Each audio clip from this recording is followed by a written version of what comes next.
तो फ्रेंड ये निकाल लिया मैंने सब सामान अपना। अस्सलाम वालेकुम। तो कैसे हैं आप सब? उम्मीद है आप सब अच्छे होंगे, खैरियत से होंगे। अल्लाह का शुक्र है हम सब भी अच्छे हैं, खैरियत से हैं। तो अभी हो रहा है दोपहर का टाइम और यहाँ हो रही है हमारी शादी में जाने की तैयारी। तो क्योंकि अब देखो अब सब मतलब ख़त्म हो गया, ईद रमज़ान सब चीज़ें ख़त्म हो गई, तो अब शादियों के सीज़न चल गए हैं। तो अब शादियों में फिर तो अब जाना, उस दिन गई थी मैं परसों। तो परसों के बाद से आज फिर हमें इनविटेशन आया हुआ था।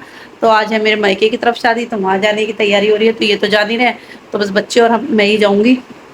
तो बस अभी पहले सुबह से सारा काम वाम किया, उसके बाद अब निपटी थी, मशीन लगा रखी थी क्योंकि मेरी मशीन तो हर दूसरे तीसरे दिन लगनी ज़रूरी होती है। तो बस मशीन वशीन हटा के उसके बाद में अब यहाँ मैं लग रही थी अपनी तैयारियों में। तो अभी पहले मैं नहा कर आई हूँ, तो यहाँ मैं पहले कर रही हूँ ये आइसिंग।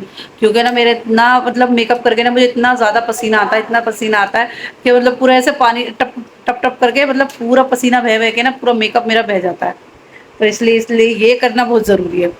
तो यहाँ मैंने ना अपनी सारी तैयारियाँ कर ली हैं, मतलब कपड़े वपड़े निकाल लिए हैं। तो दिखाती हूँ आपको। तो पहले ये डायरेक्ट मुझसे आइस लगाई नहीं जाती फेस पे ऐसे, तो इसलिए मैंने कपड़े में करके लगा रही हूँ। तो फ्रेंड ये निकाल लिया मैंने सब सामान अपना। तो अभी ना मुझे चूड़ियाँ भी, क्योंकि अब मैं ईद पे शादी में जो जो चूड़ियाँ पहनी थी सारी ना मैंने इस हैंगर में लगा के रख दी थी अपने। तो अब इनमें से ये निकालनी भी है चूड़ियाँ भी, और ये मैंने सूट निकाला है। तो मैं ड्रेस व्रेस तो पहनूंगी नहीं क्योंकि गर्मी इतनी हो रही है, इसलिए मैंने तो ये सूट निकाला है, ये सूट ही पहनूंगी। और ये सूट मुझे ना ईद पे, क्योंकि ईद के कपड़े में, तो ईद के कपड़े तो मैं दिखा नहीं पाई थी। तो ये मेरा वही है जो अम्मी की तरफ से ईद पे मुझे सूट बनाता था। एक और है तो वो मैं अगली बार दिखाऊंगी। तो ये मेरा ईदी का सूट है। ये ना बिल्कुल मतलब लास्ट टाइम पे सिल के आया था, चांद रात वाले दिन, चांद रात की शाम को आया था ये। तो इसलिए मैंने पहना नहीं था, तो मैंने सोचा चलो अब शादी में पहन लेते हैं। तो चलो पहले हम हो लेते हैं तैयार, फिर आपको ये सब चीज़ें दिखाएंगे, मतलब अपना पूरा लुक दिखाऊंगी मैं। और फिर उसके बाद में बस जल्दी निकलना भी है क्योंकि अभी 3:30 का टाइम हो चुका है। तो घर पहुंचने में भी टाइम लगेगा, तैयार होने में भी टाइम लगेगा।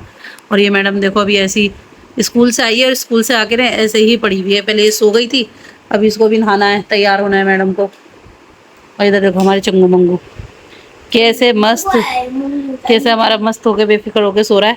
इसको भी नहला दिया था, नहा के ये आराम से सो रहा है, वो अपने कमरे में सो रहा है और ये इधर सो रहा है भाई सब। चलो हो जाते हैं पहले तैयार, उसके बाद में मिलते हैं आपसे। और इसकी भी मैडम की अभी ड्रेस वगैरह सब निकालनी है। चुके हैं हम सब तैयार। और ये देखो मम्मी कितनी प्यारी लग रही है। मम्मी जी अपना मेकअप दिखाओ। बेटा वही जाके दिखाएंगे, टाइम बहुत हो गया।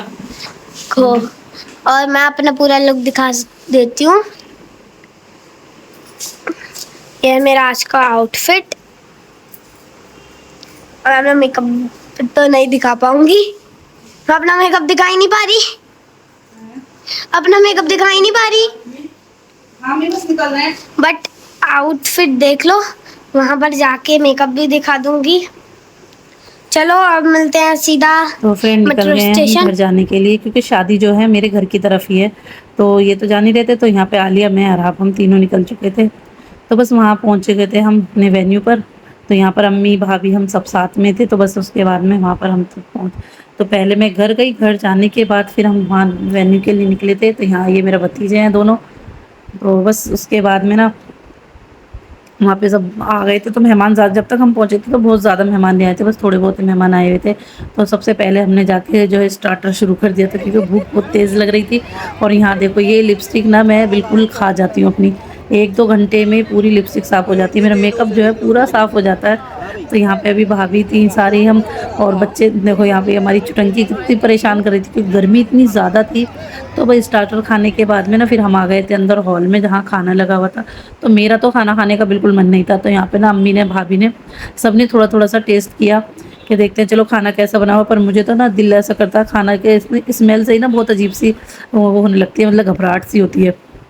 तो यहाँ देखो ये मेरा भतीजा मुझे परेशान कर रहा था। तो ये मेरे बेटे के साथ का है, मेरा ये बड़ा भतीजा है, तो इसी के साथ का मेरा बेटा है। तो यहाँ देखो यहाँ ना अभी दुल्हन नहीं आई थी, तो बस दुल्हन की एंट्री होने वाली थी। तो हम सब यहाँ पे खा पी के फारिग हो चुके थे। तो बस अब हम ना घर जाने की तैयारी कर रहे थे क्योंकि अभी तक तो दुल्हन आई नहीं थी। तो हमने सोचा चलो थोड़ा सा वेट कर लेते हैं, दुल्हन आ जाएगी, थोड़ा सा दुल्हन देख के तब जाएंगे। तो यहाँ इतने में दुल्हन की एंट्री होने लगी थी। तो दुल्हन की एंट्री में जो ढोल बज रहे थे ना, तो हम सोचे थे पहले तो सारे हंसने लगे कि कोई नेता वेता तो नहीं आ रहा, लेकिन हाँ दुल्हन बहुत प्यारी थी। एंट्री भले ही कैसी भी थी लेकिन दुल्हन बहुत ज़्यादा प्यारी थी माशाल्लाह से। तो यहाँ पे दुल्हन हमारी आ चुकी थी। तो बस एक तो गर्मी इतनी ज़्यादा हो रही थी, तो सही में वैसे इतनी गर्मी में ना हालत ख़राब हो जाती है, बहुत ज़्यादा हालत मतलब हम तो इतनी कम ज्वेलरी पहने हुए, इतना मतलब इतना ज़्यादा हैवी कपड़े नहीं, कुछ नहीं, तब हमारा इतना बुरा हाल हो जाता, तो बेचारी दुल्हन का क्या हाल होता होगा, क्योंकि इतनी ज़्यादा गर्मी थी, अंदर की तरफ ना बिल्कुल भी हवा नहीं लग रही थी। तो यहाँ पर स्टेज पर लाके दुल्हन को बिठा दिया था, और देखो माशाल्लाह दुल्हन कितनी प्यारी है, और सब ना इसको हवा कर रहे थे, क्योंकि हवा बिल्कुल नहीं लग रही थी। एक तो सारे ना भीड़ इकट्ठी कर लेते हैं, तो बेचारी दुल्हन भी क्या करे। और बस अब हम जाने लगे, तो यहाँ देखो मेरी लिपस्टिक पूरी साफ़ हो चुकी है, पूरा मेकअप मेरा साफ़ हो जाता है, तो 1-2 घंटे टिक जाए वही बहुत बड़ी बात है। तो बस उसके बाद ना फिर उसके बाद रात को बहुत लेट हो गए थे, तो अब निकल गए थे हम अपने घर जाने के लिए। देखो जब हम घर से निकले थे ना, तो इतनी तेज़ आंधी शुरू हो गई थी, बहुत ही ज़्यादा तेज़ आंधी शुरू हुई थी। तो बस अब उसके बाद ना पहले हम बैठ गए थे रिक्शे में, तो रिक्शे से क्योंकि मुझे जाना था मेट्रो स्टेशन, तो मेट्रो स्टेशन घर से थोड़ा-सा दूर है, मतलब बहुत ज़्यादा दूर भी नहीं है, हाँ, लेकिन 10 मिनट तो लग ही जाते हैं रिक्शे से भी। 7 से 10 मिनट, 8 से 10 मिनट लगते हैं। तो बस हम पहुंच गए थे मेट्रो स्टेशन, तो इस वजह से ना थोड़ा-सा मतलब अब हम सीधा घर ही पहुंच गए थे, और देखो इतनी तेज़ बारिश आनी शुरू हो गई थी, तो इसलिए हम यहाँ स्टेशन पे ही रुक गए थे। तो स्टेशन पर रुकने के बाद बस तो जब बारिश थोड़ी बंद हो गई, उसके बाद हम घर पहुँचे। तो आज की वीडियो हम यहीं पर एंड करते हैं। वीडियो अच्छी लगी तो प्लीज़ वीडियो को लाइक करें, शेयर करें, चैनल को सब्सक्राइब करना ना भूलें।